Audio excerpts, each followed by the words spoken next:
네, 10월도 막바지를 향해 달려가고 있습니다. 시장에서는 요즘 AI 버블 논란과 미국 지역은행 부실 우려가 동시에 제기됐었는데요. 오늘은 이 두 이슈에 대해서 짚어보는 시간 가져보겠습니다. 돈이 빛나는 낮에 저는 송디입니다. 네, 최근 시장을 흔드는 이슈들이 많았지만 이 기후에 불과하다라는 오해일 수 있다는 시선도 있었습니다. 오늘 그 부분들 논리적으로 풀어보겠습니다. 김도환 부장님과 함께합니다. 어서 오세요. 네, 안녕하세요. 전략도 타이밍이다. 도인나우 김도훈입니다. 네, 먼저 요즘 다시 뜨거운 감자가 된 AI 버블 논란부터 짚어볼까요? 네, 가격이 많이 올랐기 때문에 늘상 따라오는 버블 논란이 있는 것이고요. 여러분 주식시장은요, 특히 주가는 가격만 보고 있으면 늘 비쌉니다. 안 비싼 적이 없죠.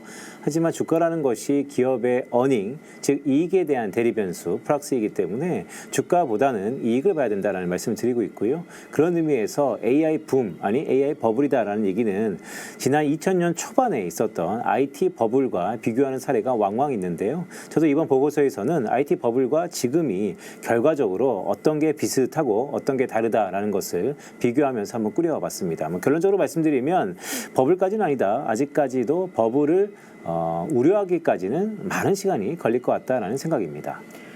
네, 그럼 지금의 AI 붐은 기업의 실적이 탄탄하다는 점에서 과거의 버블과 다른 건가요? 네, 그렇죠. 그러니까 과거와 지금도요. 지금의 이제 빅테크 탑7의 M7이라고 하잖아요. 과거에도 뭐 퀄컴, 여러분들 다 추억 속의 기업일 겁니다. 델 등등. 그때 IT 버블 당시에 2000년 초반에 미국의 주식시장을 이끌었던 7개 기업들이 있습니다. 이 기업들의 평균 순부채 비율이 마이너스 9.6%였습니다. 근데 지금 엔비디아를 위시한 AI 시대에 2025년에 이런 M7들의 순부채 비율이 마이너스 17.7%예요. 자, 이게 어떤 차이냐면 이 숫자는 작으면 작을수록 현금이 많다라는 것입니다. 즉, IT 버블 때랑 지금이랑 선두 기업들은 투자를 많이 했는데요. 그때는 빚, 즉 차입에 의한 투자였다라는 거. 지금은 이익, 즉 자기 자본에 의한 투자라는 것입니다. 앞으로 계속 될 건데요. 문제는 빚을 내서 하느냐 아니면 자기 자본으로 하느냐. 당연히 자기 자본으로 투자를 한다는 것은 뭐 버블 논란은 좀 더 이른 시기상조다라는 생각입니다. 그럼 버블이 아니라고 생각하시는 거네요? 그렇죠. 아직까지는 뭐 가격만 보면 너무 가파르게 올랐기 때문에 늘 버블 논란이 있는 것처럼 우려감이 있지만 그래도 그 버블의 우려감을 충분히 메이크업, 즉 상쇄할 만큼 기업의 이익이 확보되고 있다라고 생각할 수 있을 것 같습니다. 네, 그럼 다음으로 이 미국 지역은행 부실 우려도 보겠습니다. 이 이슈는 그래도 좀 진정이 된 것 같아요. 이게 시스템적 문제로까지 이어지지 않을 것 같다라는 발언들도 많이 나왔고, 네. 이건 어떻게 보세요? 네, 말씀하셨던 것처럼 한낱 해프닝에 불과하다라는 생각인데요. 모든 것에 이렇게 변수가 많을 때 그 해답은 어디서 찾을 수 있을까요? 저는 주식시장에서 찾고 있는데, 자, 제프리스라는 주가가 있습니다. 즉 미국의 중소형 금융회사인데요. 이 제프리스 주가가 큰 폭으로 하락했다가 최근에 빠르게 반등했습니다. 그에 비해서는 JP모간 잘 아시죠? 시가총액 1위인 즉 미국의 은행 산업에서 가장 비중이 큰 그런 업종 주가인데 이 주가가 이러한 미국의 지역은행들의 부실에도 불구하고 여전히 상승세를 유지하고 있다는 거. 자, 어떤 얘기일까요? 물론 이전보다는요. 그 NDFI라고 해서 비예금 기관 대출이 있습니다. 최근에 이것이 문제인데 볼륨 즉 레벨로 따지면 한 1.6조 달러 정도까지 높아졌거든요. 더구나 이 가파른 상승세가 올해 들어서 크게 확대됐습니다. 제 보고서에는 이 차트를 좀 들어왔는데 문제는 그럼에도 불구하고 금융시장이 반응하는 거 지난 2023년 3월 달에 실리콘밸리 뱅크의 뱅크런 사태와 비교하는 것이 일부 시각이 있겠지만 그거와는 속성 자체가 완전히 다르다라고 할 수 있겠습니다. 네, 그래서 그런지 시장도 굉장히 생각보다 차분하게 반응을 하는 것 같더라고요. 2023년 실리콘밸리 은행 사태 때는 변동성이 굉장히 컸던 걸로 기억하는데 그때와 지금 차이점이 있다면 어떤 게 차이점일까요? 그렇죠. 매우 핵심적인 질문인데요. 송디는 2023년 3월 달에 뭐 했습니까? 전 그때 하나증권으로 이직을 했습니다. 네. 그러니까 이직하다 보니까 너무나 고무적이라서 주변의 상황이 잠시 잊혀질 수 있는데 여러분 2023년 3월 달에는요. 금리 인상기입니다.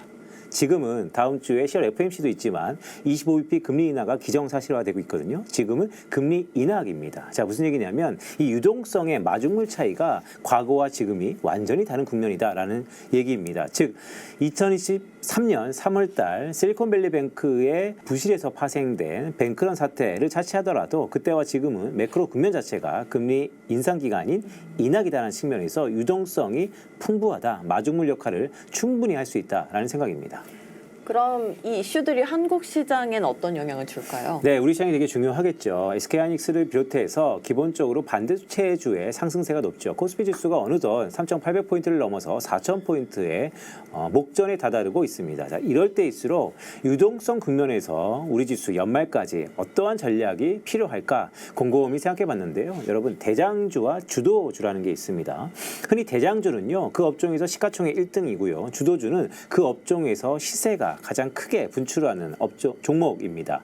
일례로 들면 삼성전자는 대장주고요. SK하이닉스는 주도주입니다. 자, 앞으로는 이 대장주와 주도주가 같아지는 업종을 주목해 보자라고 할 수 있겠고요. 자, 코스피 KRX 기준으로 거래소 기준으로 주요 업종들의 대장주와 주도주를 보고서에는 다 일일이 제시해 드렸는데요. 간단히 말씀드리면 같아지는 업종이 어느 업종이 있냐?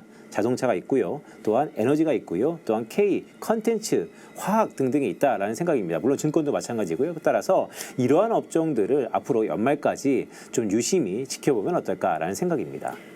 네, 지금 시장이 연일 사상 최고치를 찍고 있어서 오르는 건 좋지만 좀 불안하다라는 말을 하고 있는 분들도 많아요. 네.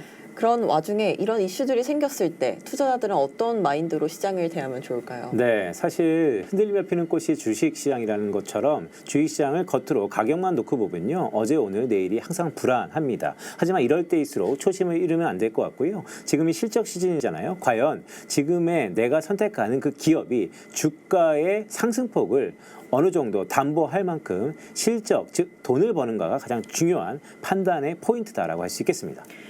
네, 오늘은 AI 버블과 지역은행 부실이라는 두 가지 논란에 대해서 팩트를 기반으로 비교 그리고 분석해보는 시간 가져봤습니다. 늘 그렇듯이 시장은 지금보다 다음을 보는 것 같습니다. 이 지금의 변동성 속에서 기회는 숨어 있을 수 있다는 점 꼭 기억해 주시기 바랍니다.